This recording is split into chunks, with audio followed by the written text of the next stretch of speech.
Et donc, on est désormais en position de démontrer le gros théorème, qui est un théorème fondamental, alors que vous verriez de manière plus poussée si vous faites de l'analyse complexe si vous faisiez de l'analyse complexe et que vous verrez de manière plus avancée en L3 en analyse complexe, qui dit qu'en fait, une série entière, elle est infiniment dérivable. En fait, par définition, elle est ce qu'on appelle analytique, mais c'est un terme que, encore une fois, vous ne voyez qu'en analyse complexe.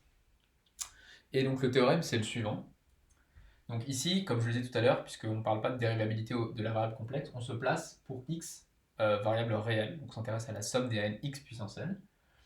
Et le théorème vous dit que an étant une série, la somme des n x puissance n étant une série entière de rayons de convergence RA, eh bien la fonction grand S, elle est de classe C infini sur l'intervalle ouvert moins RA, RA1. Si on regarde sur le cercle, on a restreint l'étude de la fonction grand S seulement à cet intervalle-là. Donc moins RA, RA. Donc on est en train de regarder comment la fonction se comporte sur cet intervalle. Et le théorème vous dit qu'elle est C infini. Le théorème vous dit plus que ça, il vous dit que le calcul de la dérivée Pm de la fonction, donc ici c'est pour tout P appartenant à n, si vous voulez calculer la dérivée Pm de la fonction on a un x qui est dans l'intervalle ouvert moins RA, RA, et bien c'est donné par cette formule-là. Alors cette formule, ça ne sert à rien de la prendre par cœur. Ce que cette formule vous dit, c'est que vous avez en fait dérivé terme à terme. Alors, je vais expliquer juste en quelques mots, on va le faire après dans la preuve. Mais vous avez vu que quand on dérivait une fois somme des n x puissance n, je vais tous les faire comme ça, s' de x, quand on dérivait an x puissance n, ça faisait n an x puissance n moins 1, et puis changement de variable aidant, on obtenait la somme de n plus 1 à n plus 1 x puissance n. Maintenant, si je redérive ça, donc si je calcule S2 de x, donc ça c'est du brouillon, S2 de x, ça me fait, ça je vais le dériver, donc ça va me faire n plus 1 n à n plus 1 x puissance n moins 1, changement de variable aidant, j'obtiendrai, donc j'avais n plus 1 n avec le changement de variable, ça fait n plus 2 n plus 1 à n plus 2 x puissance n. Somme de n égale 0 plus infini. Voilà, et donc si vous répétez cette opération de dérivation de terme à terme, vous obtenez exactement cette formule que je ne vous conseille pas de retenir. Vous la retrouvez, vous voyez, à poindre cette formule-là en ayant fait 2 fois l'opération. Et donc tout le but du théorème, c'est justement de démontrer que vous pouvez d'abord que la fonction est dérivable, mais qu'en plus la dérivée effectivement s'obtient par la dérivation de terme à terme. Alors le théorème, en fait, il n'est pas fini. Dans l'énoncé du théorème, il y a un dernier résultat que je vais mettre juste un petit peu à part ici, qui est très important, vraiment très très important. Plus d'un point de vue théorique, mais on va voir aussi dans les exercices, ça a son importance. Donc le théorème vous dit ça, mais il vous dit aussi, donc en particulier, c'est une conséquence, en particulier,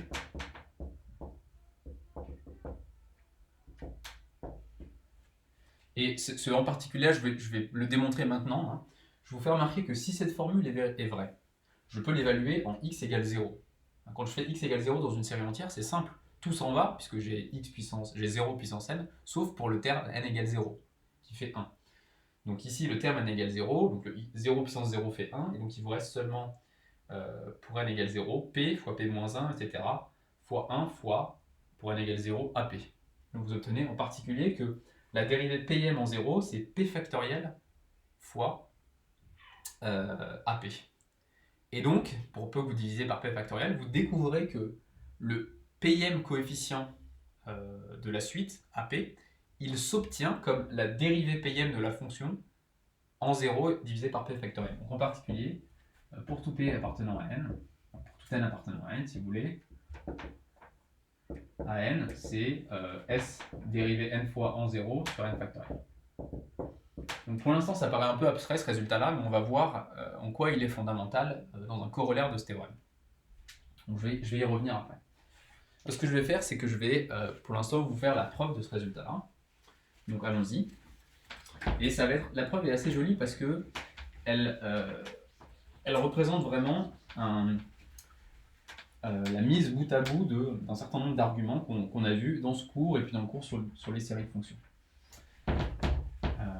Et bien sûr, quand vous voyez dériver de p fois, on n'a qu'une envie, c'est de faire une récurrence. Donc allons-y, on va faire une récurrence. Preuve.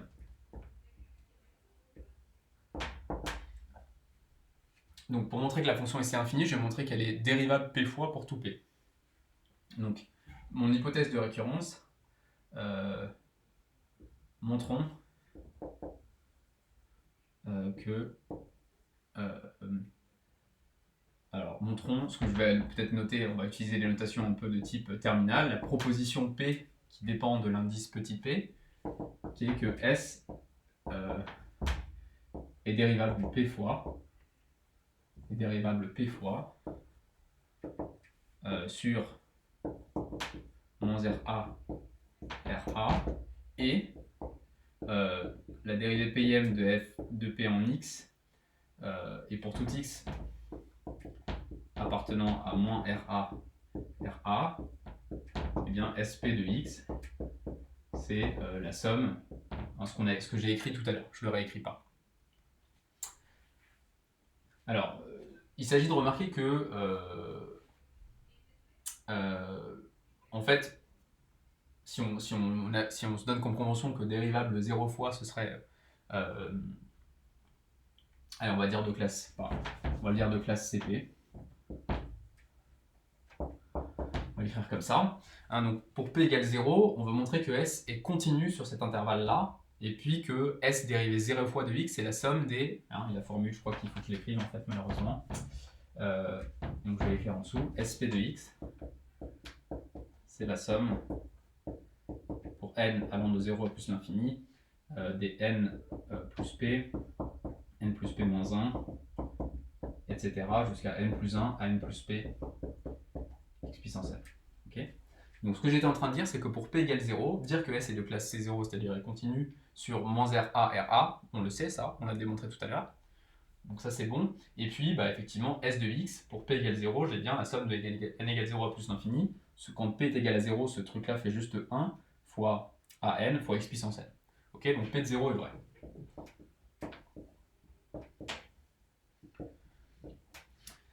Ok, donc maintenant je vais supposer si P de P est vrai. Donc, pour un certain P,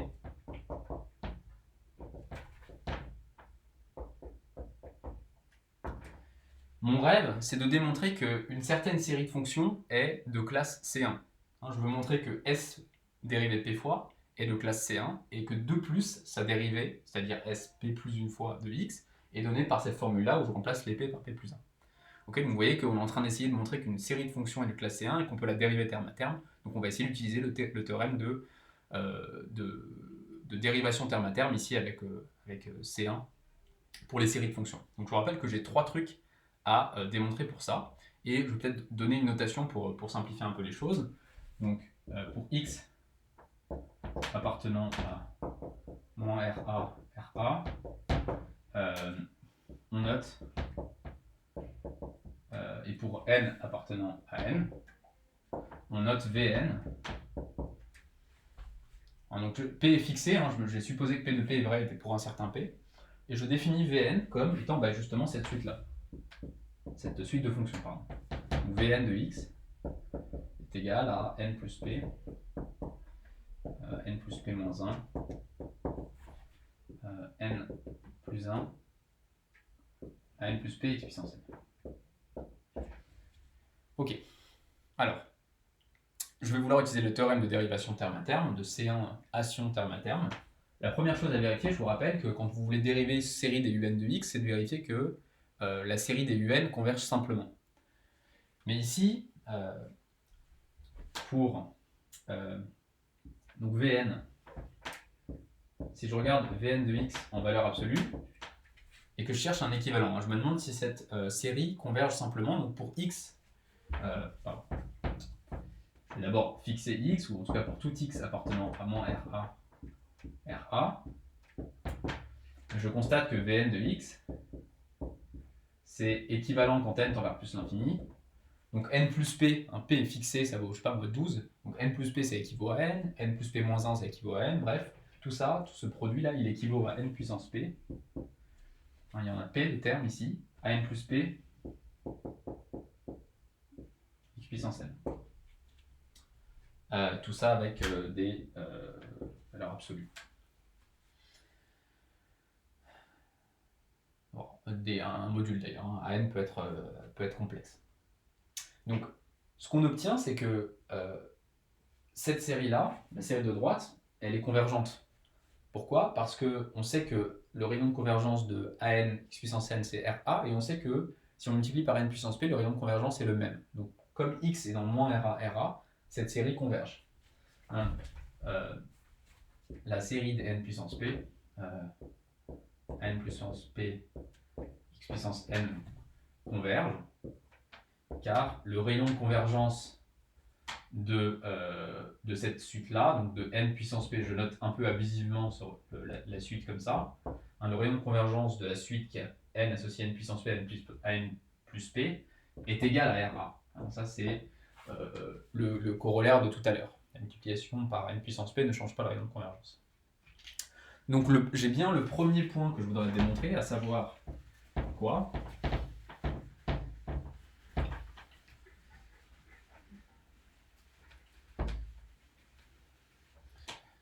À savoir quoi que, donc j'ai bien démontré que donc, la série de fonctions, série des Vn, converge simplement sur moins RA, RA.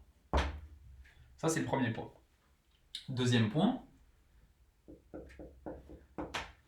Donc là, je cherche à utiliser le théorème de dérivation pour les séries de fonctions. Donc il faut que je montre que les Vn sont dérivables. Alors ici, je veux faire la version C1, donc il faut que je montre que les Vn sont C1. Donc ça, c'est une évidence. Hein. Vn, c'est bien une fonction de classe C1. V, tout n appartenant à n. Vn est de classe C1 sur moins RA, RA. Sur R même, mais calculé sur moins RA, RA. Et il me reste à vérifier qu'il y a convergence uniforme de la série des V'N pour utiliser le théorème. Si j'arrive à démontrer la convergence normale, j'ai gagné. Okay, bon, et bien donc allons-y, calculons. Pour tout n appartenant à n, alors n étoile ici, hein, parce que je vais dériver, le terme constant me fait 0. Pour tout x appartenant à moins RA, RA, moi je vais vouloir montrer la convergence normale des V'N de x. Donc si je calcule V'N de x, par définition ça fait quoi? Ça fait, il y a un n qui va sortir, donc ça fait n plus p moins 1 jusqu'à n. Hein, je dérive le x puissance n ici, ça fait n x puissance n moins 1. Donc j'ai an plus p x puissance n moins 1.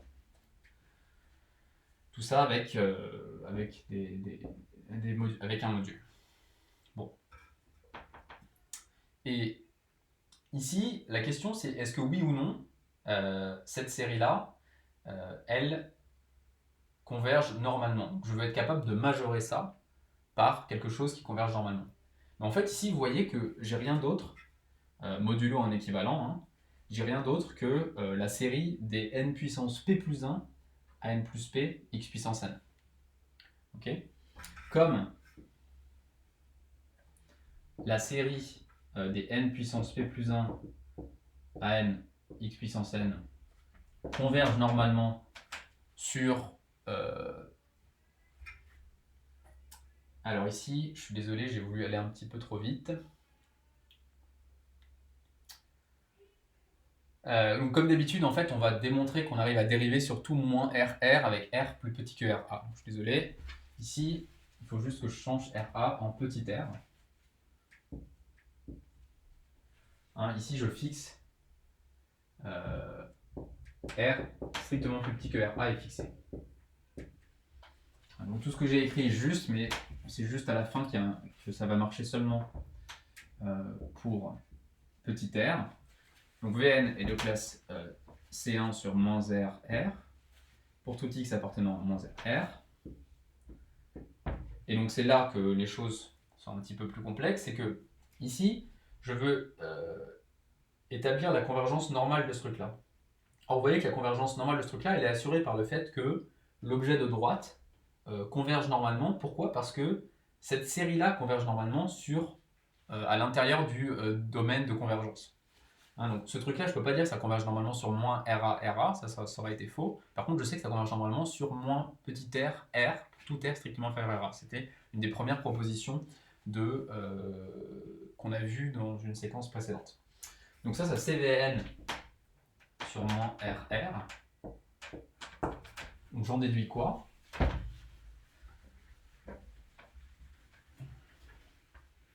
J'en déduis que, donc, la série des Vn. Là, je vais un petit peu vite. Quand je dis comme ça, converge normalement, ça implique la convergence normale des V'. Ça demandera des petits arguments en plus, mais je vous demande de me croire. Vous pouvez d'ailleurs essayer de le démontrer rigoureusement. Donc la somme des V' converge normalement sur moins RR. Ok, donc là, ça fait beaucoup de choses. C'est la preuve la plus longue de ce cours, hein, je pense, qui est donc un petit peu ardue. Mais si on regarde bien ce qu'on a fait, on a les trois hypothèses qui permettent de conclure que, donc, ça dit quoi? Ça dit que la somme, la série de fonctions des Vn est de classe C1 sur moins RR. Et ça, c'est vrai pour tout R strictement inférieur à RA. Donc en fait, elle est même de classe C1, donc sur moins RA.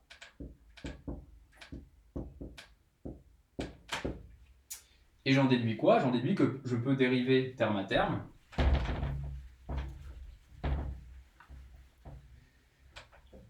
Et donc j'en déduis quoi? J'en déduis que la dérivée, donc pour tout x appartenant à moins RA,